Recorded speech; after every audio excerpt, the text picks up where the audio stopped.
All right. Liz, are we ready to go for our next session? Please welcome to the stage Adam Lieb from GamesBeat, Dodger from YouTube. I told her I'd introduce her like Madonna. She just has one name. We have Omid Dariani from OPG.tv and Brian Perry from Wizards of the Coast. Come on up, everybody. It's time to talk about influencer campaigns. Does it matter where we go? I don't think so. Okay, great. Except for Hey. this. Hello, everybody. Uh-oh. Got a technical problem with my stool. I'm sitting on my mic, I'll too. go no footrest. Do you want to trade? Because my feet literally don't reach. No, we're good. This Okay, is great. it'll be a good workout for me. Hi, I'm Adam. I'm the CEO of GamesBeat. We build marketing technology for video game publishers to help them build their communities, engage with influencers, and measure performance. I will be the moderator of today's panel. Why don't we do some intros? Sure. Hi, guys. I'm Dodger. I started a YouTube channel about 10 years ago, and I am now a full-time streamer. So yeah, I'm the content creator, the influencer of this panel. The talent. Yeah. And I'm the company hack. I'm Brian. I'm from Wizards of the Coast. I head up marketing on Magic the Gathering Arena, which is currently one of those top 20 games on Twitch. My name's Omid. I run a company called Online Performers Group. We do talent management for broadcasters. Manage like 67 or 68 people now. Which I think makes up like 20 to 40% of all the sponsored content work done on Twitch in a given year. Yeah, in a given month, we're anywhere between 25 and 40% of all the sponsored work. And I think Magic worked with the second largest number of influencers in 2018 that for a game not named Fortnite. Allegedly. Something like that. So let me kick it off. First question, which is why influencer marketing? Why does this panel exist? Why are we talking about it? If I'm a publisher, why is this a thing that I should care about? Brian, why don't you kick it off? Yeah, so I think unless you're making a game that is not viewable, then influencer marketing is just, it's incredibly important for any game. And so, I think the reason why we talk about it is because it's a new field and it's kind of the Wild West, and a lot of people are starting to figure it out. And so that's what we're kind of here to talk about, is showing what we figured out so far. Yeah, I think coming from working at publishers and developers in the past, I used to work for Sony and NCSoft and companies like that, seeing how effective influencer marketing is compared to basically any marketing vehicle that we've had in the past as marketing executives is kind of mind-blowing. I mean, we literally got to the point at one point at Sony where we thought our sales tools were broken because the numbers were spiking and we weren't doing any marketing. And literally there was one broadcaster with 1,000 people playing one of our games that had nothing going on. And he sold so many copies of it that we didn't understand what was happening. And I think it was at that point that we really realized, like, hey, there's something here. There's something more that we can do in this space that really engages audiences with games. I mean, like, right now I feel like a lot of companies are trying to figure out how to engage with us properly, right? Because there's been so many different ways to try and utilize internet marketing, and at this point now people are going, maybe influencers are a big part of that, right? And it's still, the Wild West in a lot of ways. Like, there's still a lot of questions about how to do it and make it effective. Well, that's my next question, which is sort of what is influencer marketing in 2019? I think for all of you, you've been a part of this industry for a really long time. And so I want to talk a little bit about what does it look like today and what are the things we're seeing that's working? Yeah, I mean, we started OPG in end of 2014, and at that point, I looked at it as like, well, this is a hobby. This is something I'm doing to just help out some broadcasters that I met that are nice people that are, I don't want to see get exploited by companies or bad contracts, things like that. I remember we did our first deal, and it took us about a month to negotiate, and it was for $1,000, and we popped champagne. And now that guy doesn't tweet for $1,000. It's just insane. The level, I think the realization that marketers have had of how effective it can be when it's done properly, and that it is really, like Brian said, if you have a game that you want people to look at, this is the most effective place that's ever existed for it. Yeah, and I think from like a business standpoint, community tracks and marketing tracks are kind of merging into one. And so early on, I think influencer management was a community track, and that was something that you did as a community manager. But as we look at where to advertise and where to drive consumer sentiment and like where to like build their brand, then we're starting to see influencers are a great marketing vehicle too. And so this is kind of like the merging of these, especially as like even talking about traditional marketing, placing ads on websites. Most people use ad blockers these days. How do you actually get to authentic people and like authentically get to them and just show off your game in cool ways? And that's where I think like if you do it right, where influencer marketing can really move the needle for you.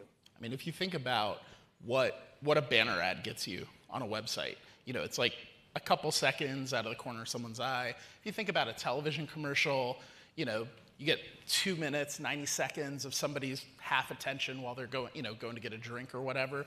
But with this form of marketing, you can basically pay less than you're paying for those things, and you can get 2 hours of solid content where the content is essentially the advertisement. Somebody is playing the game and they're making the game look good and entertaining and showing that this is fun and something you should do. And that is the content rather than just these interstitial pieces. And the value of that is it's really hard to put a number on, but we do it. That's your job. Yeah.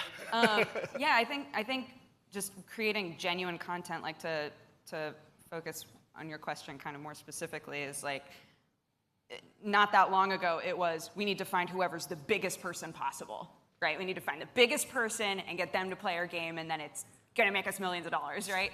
And I think now that it's more specific. It isn't who's biggest, it's whose community is going to respond best, and somebody who's much smaller could actually encourage more people to play a certain type of game because they look at that person and go, well, they play a lot of games like this. I trust them to know, and I see them having fun with it, right?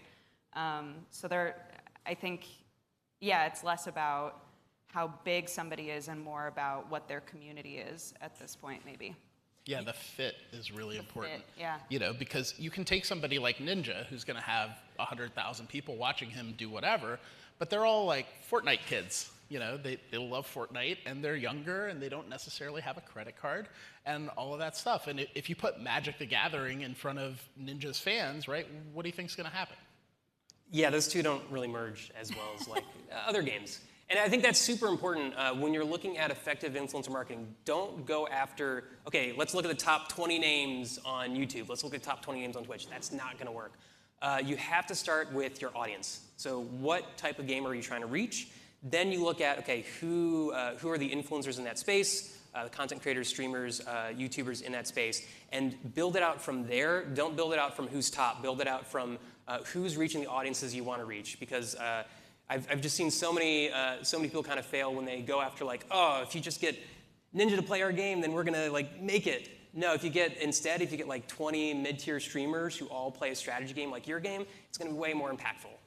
Yeah, we routinely see situations where somebody who has like 1,000 viewers, 2,000 viewers will actually outperform somebody like Ninja, Dr. Disrespect, some of the bigger names. When you look at metrics like click-throughs and engagement, because the audience is the right fit for the product. So I'm going to go off script for a second because this is something that's been kind of in the Twitter news recently, which is basically paying streamers or content creators to play your game who maybe would have played it anyway. And I think sort of to your point about this organic nature and how we're going to work with people that already like our game. Maybe Omid, I know you've been vocal about it on Twitter, and I'd like to hear your thoughts first. Yeah, well, so this is actually a pretty common mistake that companies make. I'd say it's one of the #1 mistakes that publishers make, is saying, hey, these guys already play our game, we own them, we don't have to pay them anything, they're just gonna do it anyway, so who cares? And then you go pay other people who wouldn't necessarily play the game. Now, it does make sense on one level, right? Like, it's very logical. But what happens is you disenfranchise those folks that are your most loyal audience because they say, hey, I'm promoting your game day in and day out. week after week, month after month, I'm playing Magic, I'm playing Warframe, like whatever it is. And now you're paying all these like mercenaries to come in, and you can just tell they don't care. And they play their 2 hours and they get their $10,000 and they just leave. And so what you need to do is find a kind of a balance between it where you reward the people that genuinely care about your game. You're repeatedly engaging with people that care about it at varying levels. And yeah, of course you want to bring in some new audiences too, but if you do it as part of a holistic plan, then you'll actually see that those new people coming in will generate value for the existing audiences as well. Yeah, if you want your game to last, there's two sides to influencer marketing. There is paid promotion, start out, but follow-on has to be from a community standpoint. How do you want to build long-term relationships with these people? Sometimes that can offset, like, hey, yes, if like you have this top streamer in who's playing your game daily, and maybe you don't want to pay them, you have to show them value, whether it's like a early access event where they can get exclusive access to your content and show it off to their community. Stuff like that makes them feel appreciated, so that those people will stick with you for a long-term period of time. And that's also where marketing community kind of comes together into one. So that there's a handoff where I think your paid activations at your big moments, you have to have follow-through on like how you treat them on a long-term basis. There may be one of those events going on for Magic as we speak. Yes, there is. Right now we have an early access event. We have, I think, somewhere between 500 and 700 streamers playing right now, where we're giving them, like, they are the first ones getting to play our content because we know how important it is for them. And this is a fully, we're giving them stocked accounts, but this is not a paid activation. This is where we give them stocked accounts, so kind of like all of our community gets to play with the content first and experience it and show it off to their communities. I feel like I can't comment on this because because it's me going, of course, I hope that somebody who's making the next big point and click is going to be like, Dodger, she's our lady. Definitely going to pay her for that. But yeah, I mean, I think that there's definitely some value to looking at the people who have helped make your game big in the first place, or who have already promoted your game, who have already shown interest in your game, and saying, great, thank you, But yeah, and the last thing I'll say is the thing I like to challenge my team on is like, think of every content creator as like, okay, how could they make a business out of playing our game? Think of it that way, and like that's where you'll get to the most fruitful discussions, because like that's how they'll stick with you. If they can make a successful business out of playing your game, that's how they'll stick with you, and that sometimes leads to sometimes paid, sometimes there's cool activations to help them grow their audience. So I guess a follow-up for you, talk a little bit about your team and what the sort of commitment to influencers looks like, and you talked a little bit about the convergence of marketing and community. So yeah, how does that look at WotC or for MTGA? Yeah, so we are in the process of building kind of our own influencer management division. We think it's kind of important for them to be, again, at that like center point between marketing and community. So we have marketing teams, we have community teams, and we have kind of an influencer management team who all work together. But I think it's important to have like your own single kind of points of contact when they're talking with your top content creators, just because when they form personal relationships, that's gonna mean a lot to them, and then also they're kind of strategizing in that space. But yeah, it's definitely something that I think it's going to be growing a lot in businesses in the next few years. Yeah, when we train new employees at OPG, we always tell them there are 3 places that you can contact a game company. Marketing. We love marketing because they always have money. They don't necessarily understand streaming as well as the other divisions, but we love that they have money. There's community. Community usually understands streaming the best of anybody. It's pretty rare that on their own they have a ton of money, but they have a lot of spirit for it. And PR, which PR has viewed influencers very similar to how they view journalists. So the engagement, getting coverage, all of that stuff. And what we find is that no one point of that triangle is actually effective on its own for influencers, because influencers are different. They're not community, they're not journalists, they're not pure marketing tools. They're this hybrid in the middle. And if you don't collaborate internally at your company to understand that and innovate against it, then whichever one of those 3 points is your outreach point tends to fail. So that actually leads me into my next question perfectly, which is how should we be thinking about influencer marketing at a publisher? Is it UA? Is it brand? Is it community? Is it all three? Let's start with you. I mean, you get approached by all these people every day. So obviously the answer is all of them, but what works the best? What are you seeing that works the best? Well, so our clients are very picky. They turn down over 90% of what comes in. A lot of it's not a good fit, or maybe it just doesn't make sense for their channels, things like that. But the number one thing that almost always auto-disqualifies something is if someone's like, this is a pure UA campaign, we expect to see clicks, we expect to see installs, we want to pay you per install or per purchase, things like that. Because one thing you'll notice, especially on Twitch, is that the tracking and attribution is really not very good.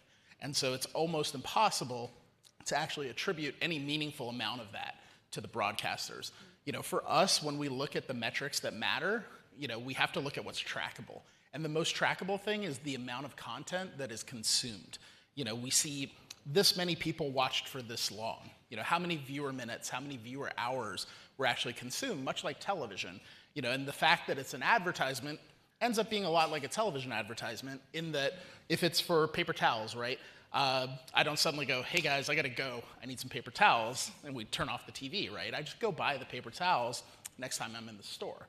So the same thing is very true in sort of live streaming and that kind of thing. A few years ago, I would have tried to disagree with you, but now I totally agree with you. So for a long time, we tried to figure out, okay, how could influencer marketing become a performance marketing vehicle? It can't. You can't track the success of somebody based on if a viewer clicked on a link that was scrolling in their feed and then downloaded the game. It's not how it works. When you talk about, hey, how much spend should we commit to influencers, that is your brand spend, that's not your performance marketing spend. So treat it like brand exposure. Don't treat it like part of your kind of UA channel spend. It will do the UA. Oh yeah. It just won't track it very well. Yeah. And you won't be able to tell, it'll be really muddy in telling which one's the most effective. You will see lift, for sure. It's just, if you're trying to make that determination of like, this one channel is doing better than this one, performance marketing will kind of fall a bit down on that. Any thoughts? They're the experts on that side. Well, I get maybe from your perspective, you get presented with all of these deals. What are the ones that you jump at? You say, oh, this is going to be great. Obviously, there's the fit of content, but beyond the fit of content, sort of looking at deals, what are the ones that you're like, oh, great, I know I can kick ass at this deal? Beyond fit? Beyond fit. I know. I prioritize my community and the sort of games that they want to see so much that a lot of times that's just the There is thing. no beyond fit. Yeah. Okay. For me, it's like, am I going to play this and potentially have a good time? What is the genre of game in the past? Like, how has my community felt about that type of game? I ideally want to take a deal where when the allotted amount of time that I've been paid for is done, I want to keep playing. And if I don't see myself doing those 2 hours or however much that I've been paid for and then continuing to play, then I'll probably turn it down. That's typically, maybe I'm a small number in that, but that's... Well, I would say that, our clients feel the same way. They don't all necessarily, but they approach it the same way, which is this something that I feel like my community should see? Is it something they're going to enjoy? Is it something I'm going to enjoy? And if the answer to all those things is yes, then, naturally you just keep playing the game, right? Awesome. We are out of time. That went so what? That went so fast. We're at I see a big red light and a bunch of zeros. So I think there's a Q&A session somewhere. Yeah. Also, I think we have to kill some amount of you because of the red light. Oh. Okay, that's it. Thank you. Great. Thanks. Thanks, guys. Thank you.